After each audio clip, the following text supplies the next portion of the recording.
Today let's learn some common mistakes and the topic squares and square roots. Here is a mistake 1. Students assume numbers like 7050 or 5600 are perfect squares without checking it properly. What we have to remember here is a perfect square always ends in 0, 1, 4, 5 or 6 or 9. But not all numbers ending in those digits are said to be a perfect square number. Example is 7056 is a perfect square. If yes, find the square root using the prime factorization method. So this is a prime factorization method which I have used here. So my 7056 is 2 power 4 and 3 square and then 7 square.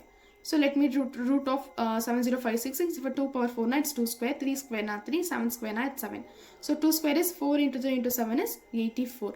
So it ends in 4. So yes, 7056 is a perfect square. Tip here is always use the prime factorization to confirm the perfect square in the exams. And mistake 2 here is students confusing equations like how many numbers lie between 25 square and 26 square with how many perfect squares lies between 500 and 1000. What we have to remember here is know the difference between the consecutive squares. So n square 2n plus 1 whole square, the number of whole number is 2n. For example, how many numbers lie between the squares of 25 and 26? 25 square is 625, 26 square is 675. So our number are 676 minus 625 minus 1 is 50. You have to exclude both these 25 and 26. So I just subtracting with minus 1. So it's 50. So 50 numbers are there, 50 square numbers are there between the 25 and 26. So here tip is don't include both squares in the count. Okay, unless if it is asked, don't include it. So only I am subtracting it with minus 1. Here is a mistake 3. Incorrect estimation or subtraction for nearest perfect square. What you have to remember here is estimate the square root and square the lower value to subtract.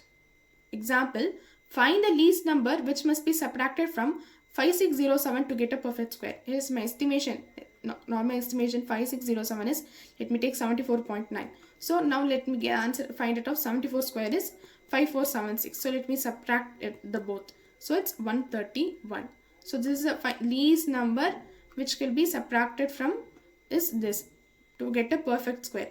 So if I subtract this 5607 with this my 131, I will get a perfect square which is 74 square. Okay, here tip is always check square roots with squares of nearly integers before the subtracting.